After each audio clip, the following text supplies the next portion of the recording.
Roots of the Science podcast with your girl, Anne with an E. Hi everyone, and welcome to another episode of the Root of the Science podcast with your girl, Anne with an E. My guest today is Ashley Chimahnda. He's an IT security specialist and a certified ethical hacker. He defines himself as someone who empowers the vulnerable using technology. In this episode, we learn exactly what an ethical hacker is versus a normal typical hacker. We also get to learn some tips and tricks to protect ourselves online, especially in this digital age. He then also tells us about FundisaCode, and a non-profit organization that he's very passionate about, which works to narrow the digital divide between children in underprivileged communities and those in urban areas. So do stay tuned because there's a lot more in store. Hi, Ashley, and welcome to the show. Hi, and thank you for having me. Thank you for taking the time to chat with me. I'm really excited to find out about you and everything that you do. I'm also excited to be here, and I can't wait for your questions. Okay, cool. So we're just going to dive right into it. So I want you to tell us a bit about yourself, your age, where you're from, what you do, and also just as a little icebreaker for us to get to know you away from the science. A little in digging told me that you're a big soccer fan, typically a Liverpool fan. So how in the world are you surviving without your soccer weekends and your Monday football weekend? Yeah, sure. Where to start? You've said my name. I'm Ashley with an EY, and Okay. I'm 26. Born and bred in Zimbabwe in a little rural town called Mutoko. I grew up in the city. I'm an ethical hacker, certified ethical hacker, currently working as a systems analyst at a mining company. And, it's been depressing really because, at any time when I'm not on my phone, when I'm not on my laptop, in fact, that's all I ever do. So when I'm not there, my phone is charging, and I'm watching a Liverpool game or I'm reading something about Liverpool. So it's been depressing also because we were about to win the league after 30 years of not winning the league, and it was going to be a defining moment for me. Wait, are you sure you were gonna win? We're going to win, yeah. We were about how many games? We were less than four games, I'm sure, from winning the league. And you're almost there. so, yeah, it was depressing. But then we got good news today that the league is going to resume in like 2 months. So I'm hoping, all things being equal, it resumes, and we actually get to. It's not going to be the same, of course, but it will be something, I've never seen my team leave the league, and it's something I can wait for. Oh man, well that's good to know. So you explained that you are a certified ethical hacker in your introduction of yourself. Yeah. So I just wanted to give me a brief overview before you got there in terms of educational background, and also like what are the influences that led you into you being where you are right now. Yeah, sure thing. I've always loved computers from a very young age. I think from as far as I can remember, honestly, I was always a capricious kid, and I must say I've always been curious. Generally, I think the word to describe me ever since I was a kid until now is a curious person. So I always want to know, how things work, why they are the way they are, So I always used to, break remote, whenever I was alone at home. It's like I want to see how the TV works. Why does it do A, B, and C? Why does it work the way it works? And whenever I don't understand, I'd always try to open it up. And opening things up at times would lead to breaking things up. We should also, make me fix things. Of course, before the parents come home. So it's always been me trying to try to figure things out. And I studied information systems at a local university. I graduated in 2017. Before that, in high school, I was always the best computer student in my class. Wow. So even from primary school, I only got to study computers when I was in grade 5 or so. Yeah, that's when I started studying computers on the side, because we didn't have IT as a subject back then. But my mom was into IT. So she worked for the Justice Department. So because she was in IT, she'd always bring old computers at home. She'd always dump computers at home. So I also was the only kid back then.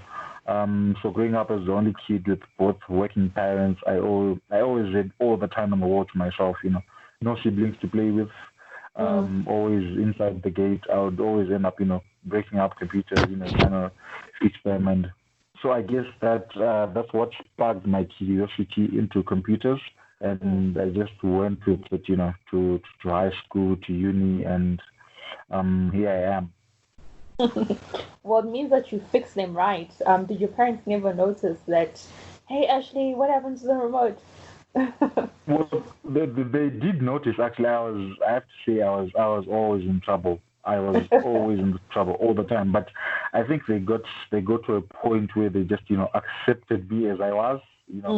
I think they just, if they thought whether they thought I was a curse or blessing, I don't know. I'd probably want to ask my dad, but they just accepted me as I was. So my family, my whole family just refers to me as the once naughty kid. It's like everyone in the family knew I was the naughty kid. But I would like to say I was the curious kid. I was not the naughty kid. Yeah.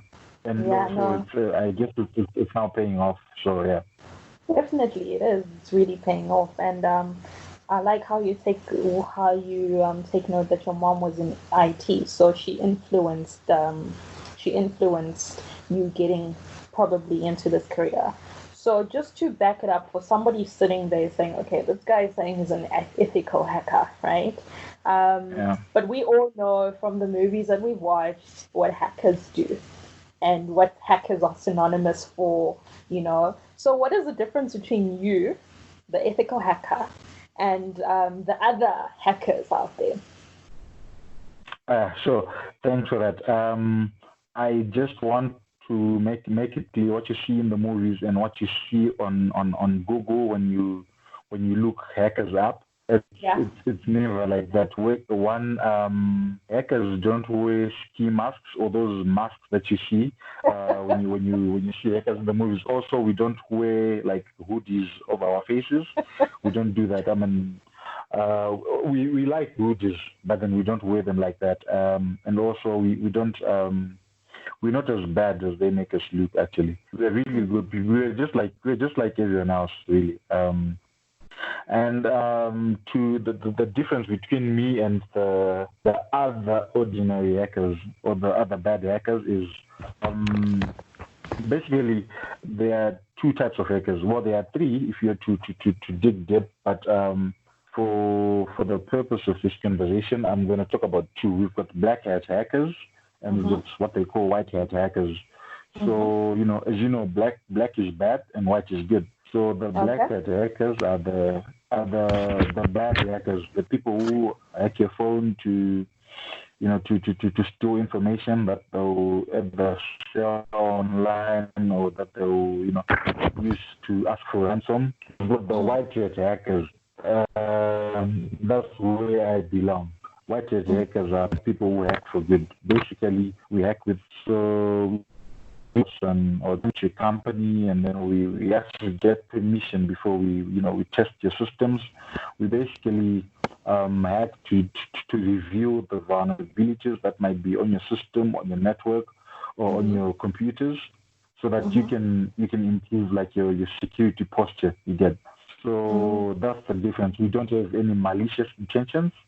And we always have permission, and we always make sure when we do hack, only good things come out. So yeah, really that's the difference. I hope I was clear. No, that's very clear. So you, as the white hat hacker, the good guys, what sort of jobs are available for you? And with that, what is your current profession currently? There are a lot of jobs. I actually need the day to talk about the jobs that are available for ethical hackers. But I'm currently a systems analyst, doubling as a security analyst. But you can also be a security engineer. You can be a penetration tester. You can be an information security officer. You can be an information security manager.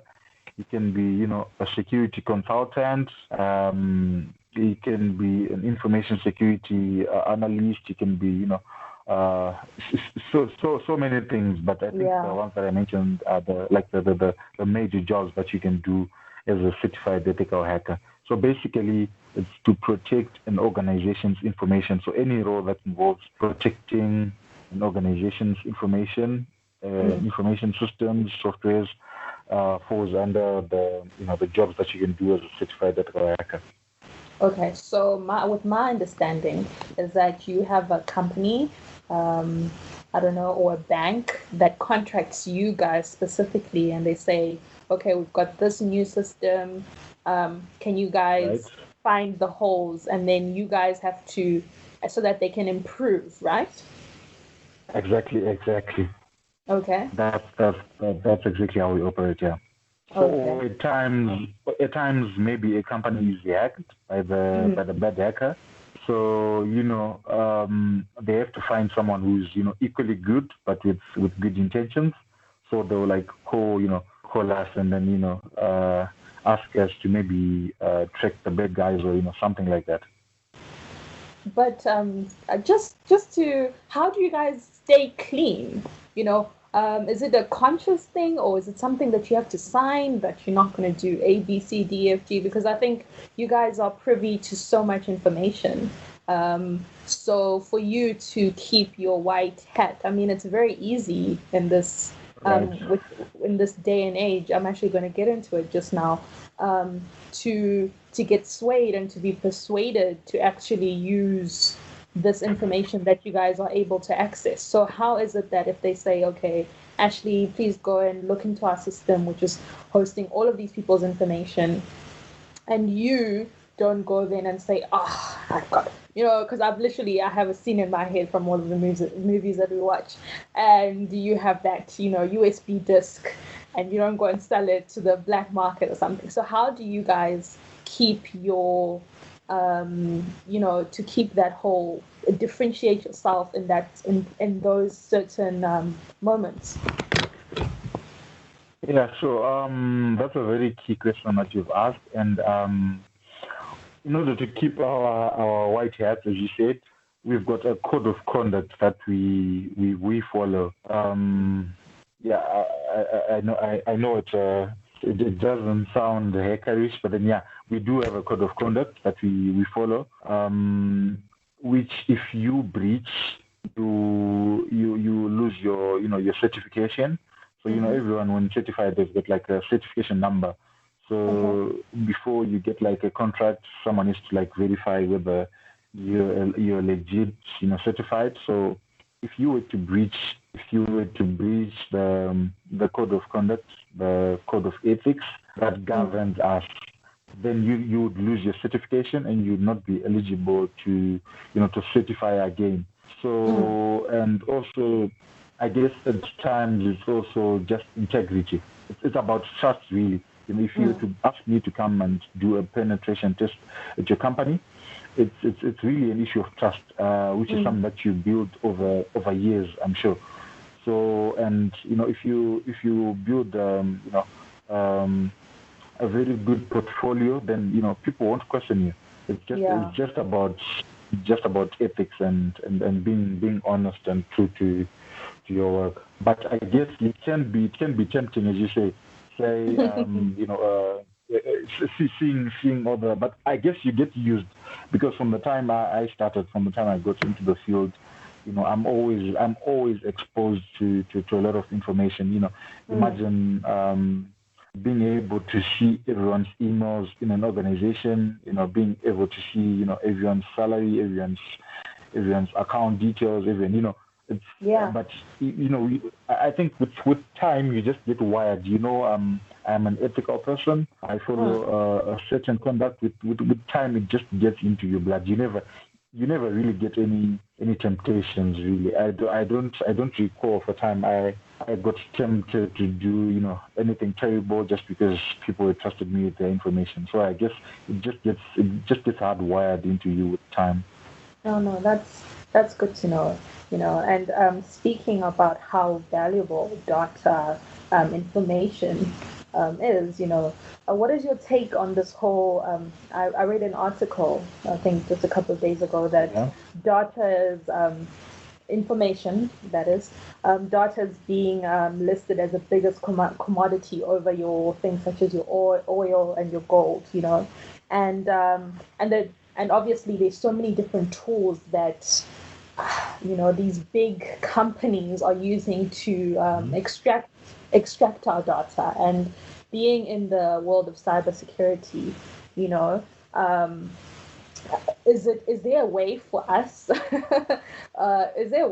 to run away from these big corporations and your Google or your Facebook, who are extracting all of this information from your normal everyday person? Do you think there's a way to run away from it, and your take on that, really? All right. It is true. Data is the new gold. It's now the new oil, and it's whoever has the most data. It's now a competition. Whoever has the most data is like the one who's ruling the world. I've heard people saying Mark Zuckerberg is like the king of the world, and to be honest, I think he is. Because owning companies like Facebook, WhatsApp, and Instagram, it's like he basically owns us. I must say, in layman's terms. And to answer your second question of whether it's possible to run away from it, to be very frank, I don't think we can run away from it. Why? I'm sure you recall from when we started the interview, I said I spend most of my time I'm on my phone or I'm on my laptop. I actually spend more time on these devices than any fictional eye can ever imagine. It's because our lives are now centralized on these devices. You can basically do anything. Right now, I'm having this call with you on my phone. After this, I'll read my Bible on my phone. I'll read a book on my phone. I'll talk to my dad on my phone. So basically, our lives are in a way now centered on these devices. And I would like to believe. Of course, I don't have concrete evidence to back this up, but I'd like to believe those devices are ever listening to us. Because you recall earlier on when we were talking, I mentioned a quote. Was it a quote or a book by Robin Sharma? When we were talking on WhatsApp, if you remember very well, in the morning, and in the afternoon when I was on YouTube, I was getting adverts by Robin Sharma. All my ads today were by Robin Sharma. So do you think that is a coincidence? No, that is it's crazy.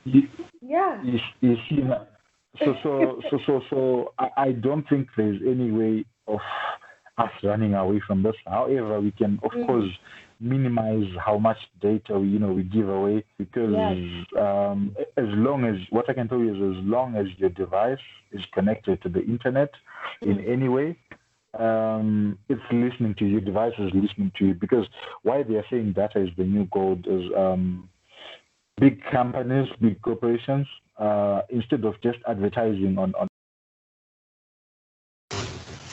billboards back in the day, they want to maximize on revenue, so they want targeted advertisements. They want their information is going exactly to the people who need it.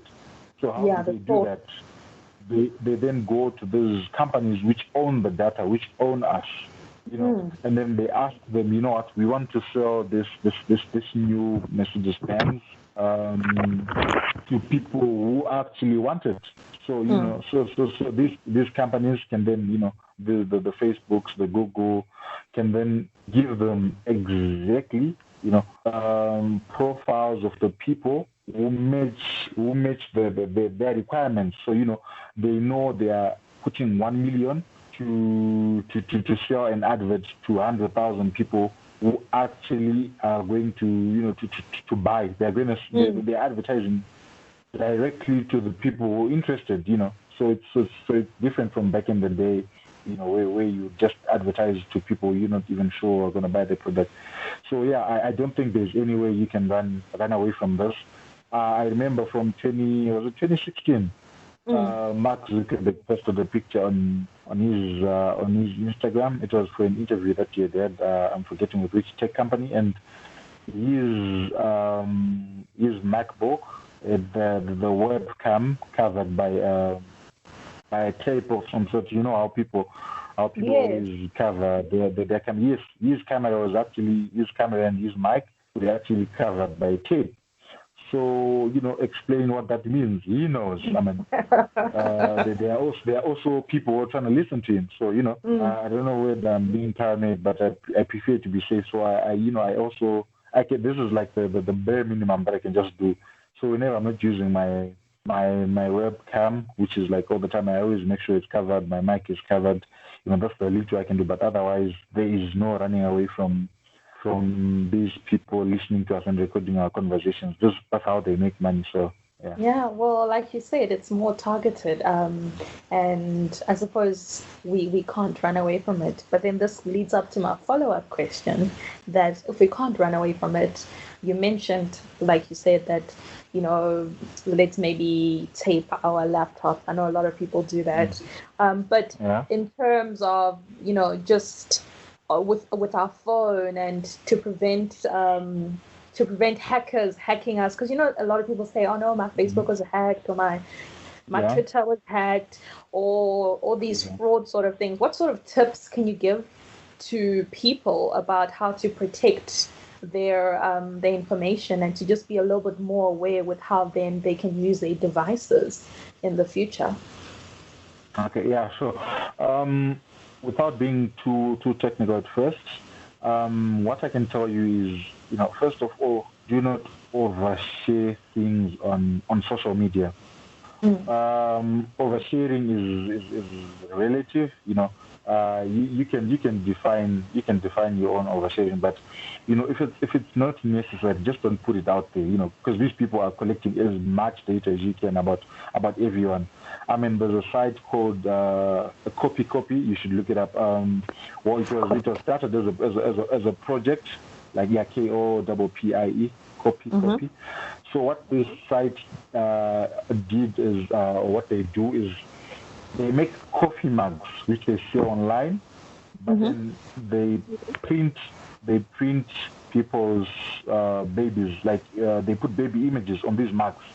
So where do they get these baby images? They get them on Flickr, on Facebook, on different social media sites where moms post pictures.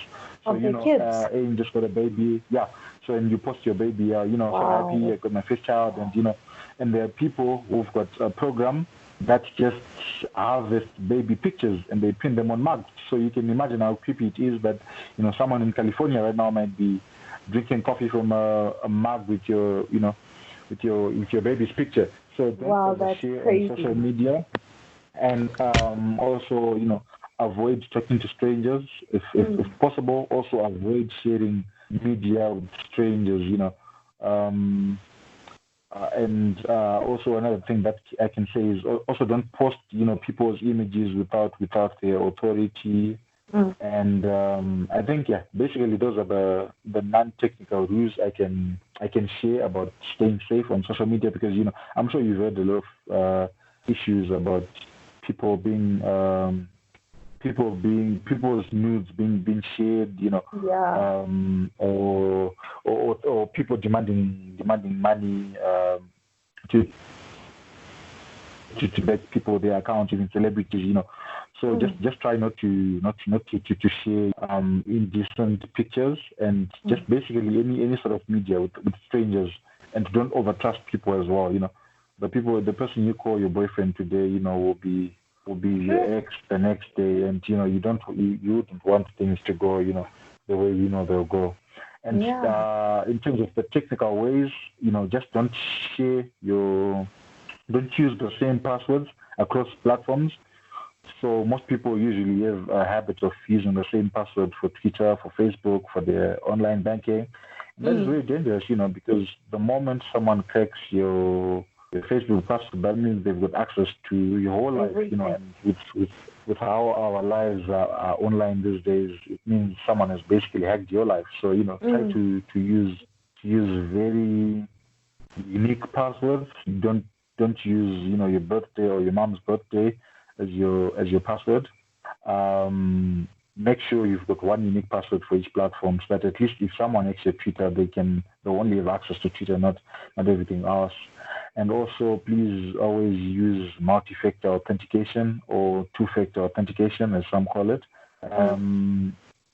Almost every application or every website these days has got multi-factor authentication. It's like an extra layer of security. I'm sure you've seen either when you're using Twitter, at times it can give you an option after entering your password. It asks you for a passcode that then sends to your phone, either by means of SMS or it can be an email, just to verify whether it's really you. So, if someone were to get access to your password, they would also need, something extra, like your phone. So let's say someone by chance guesses your password, they would still need your phone in order to get access to your account.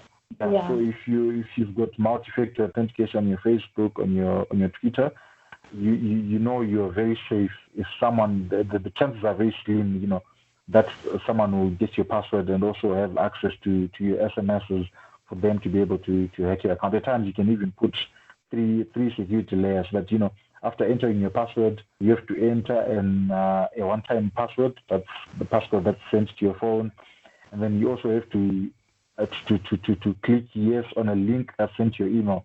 So, by doing this, you make sure the chances of you ever losing your account are very slim, or the chances of a hacker getting access to your information are very slim. I think that's all I can. Those are all the tips I can share with you for now. No, thank you. Those are very useful, and I hope that the people who are listening will take that into account, especially that password one. I think there's a couple of us who might be guilty of having that. And with all of these tips and tricks, it's also good to note that you actually give back to people.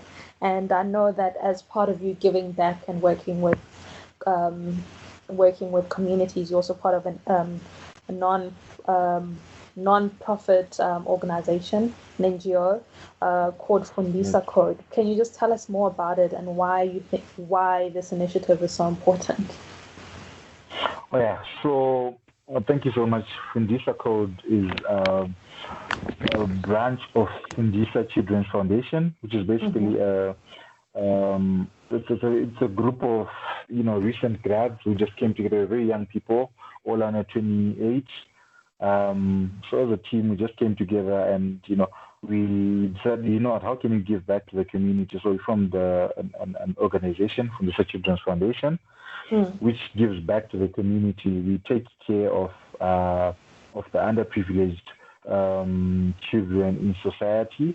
So FundisaCode is part of that, but then FundisaCode is mainly focused on instilling tech skills in these children that you deal with. These are the children who are forgotten, the children who don't ordinarily get sponsorship to go to school. These are the children who've got no idea what a computer is. The children who have maybe never heard of the internet. So these are the children that we're trying to get to make sure they also get a chance to play a part. We're in the fourth industrial revolution, and everything is automated. Everything is now IT. So you can imagine trying to get a job, but then you've got no idea how to use a computer. You don't know what a computer is. So yeah, that's what we're just trying to do. We're trying to teach code to these kids. We start from the basics, from how to sit on a computer, how to browse the internet, and until we get to advanced programming, we want to make sure we bring out the best in these kids. They also get they are mostly from the rural areas, so we want to make sure they get the same opportunities as the kids in the big cities. So they also get to participate in the resuscitation of the economy. They also get to be part of the policy making when it comes to IT issues. Because when it comes to SDG 4 quality education, ICT is highlighted for its cross-cutting role in improving inclusiveness, equity, and quality in education. So that's just our goal. We want to narrow the digital divide and just make sure no one is left behind. Wow, that's very commendable. And like you said, everything is becoming digital. Even now, they're proposing that we are digital learning. So there's so many people who are unfortunate and do not have the privilege that many of us had to actually have access to a computer. So this initiative is very commendable, and I wish you guys all the best. Thank you very much. It's very exciting. Also have another question. You've done a lot of amazing things. You are still pretty young, and when you look back, at younger you being as curious as you called yourself, not naughty, what achievement, to date, do you look at and think, I wish younger me would have known that this was actually possible? Okay. To be honest, I don't think I can call it an achievement, but I recently started falling in love with reading books. One famous author said reading is like travel. It allows you to exit your own life for a bit and come back with a renewed and even an inspired perspective. It broadens your horizons. So one opportunity that I wish, or one piece of advice that I wish someone had shared with me earlier on in life is, I wish they told me, when I didn't have a passport, I could also travel by reading books, because reading books has really helped me shift my mindset. It has helped me, believe in myself more. It has opened so many doors for me. So I wish I had known this when I was, really, really young, when I was still trying to break remotes and, break things apart. I wish I had started reading at a younger age. It would have really made me a better person, at a very younger age. So, to all the young people who might be listening, you should really read books. I'm more into, when I'm not reading textbooks, I'm trying to read into philosophy. It's still about trying to understand how things work, how the universe works, how humans work, So grab a book, and you never know, where it might lead you. I really wish I had known about this at a very young age. That's some very valuable advice. That's really exciting. But I'm just going to take you from not being humble. I know that you had an opportunity, which I think is an achievement, to be part of this Microsoft opportunity, and I just want you to just elaborate on that. And then there was another one. There was another thing where you got to represent your country. So if you could I'm just allowing this opportunity to just humble brag for just a couple of seconds. Sure. So I had the opportunity to get a stint at Microsoft. That was in August, if I remember very well. I think August 2019. So I was at Microsoft Egypt. That was in Cairo. It was a program for young people in IT, young people in cybersecurity, and I actually had the opportunity to talk to the big people. Microsoft is one of the biggest corporations in terms of market value, and I had a chance to talk to the industry leaders, to other young people, who are making it in IT, and it was an opportunity of a lifetime, really. It's something that someone recommended to me, and I also went with my little brother, who was part of the program. Someone who really motivates me as well, and so I think from that, what I can say or advice I can give is your network is your net worth, because of that, I was able to grow my network, and I also got the opportunity because of someone who's in my network. And later on, because of the same program, I was then recommended for the World Youth Forum, where I represent my country again. It was also in Egypt, but then in a different city. It was in Sharm el-Sheikh, which is a tourist city in Egypt. And it was, you can imagine, young leaders, people who were giving back to the community, making it in different fields. We had over 1,000 young leaders from all over the world. I think almost every country was represented, and it was a very big opportunity for me to also grow my network, learn and how other young leaders are trying to make this world a better place, a more sustainable place, a more inclusive place where everyone has a voice. And it was an out of this world experience, really. Wow. And it really also widened my perspectives on problem solving. I now take a look at things. I now look at problems differently. I now have a different mindset. Whenever I'm looking at problems in life generally. Wow, no, that's fantastic, and congratulations on all of those things. And lastly, I know you've already given us some really good advice, especially to the young people who might be listening, like you said, about reading, and now you've also just said that how your network is your net worth. I love that. But is there anything else that you could advise somebody like an African in STEM, or who wants to get into what you're doing, and just to inspire them? I mean, I'm sure they're already inspired because of everything that you're doing, but just to give them that little bit of a push to maybe get into the sciences, or specifically into your field of cybersecurity.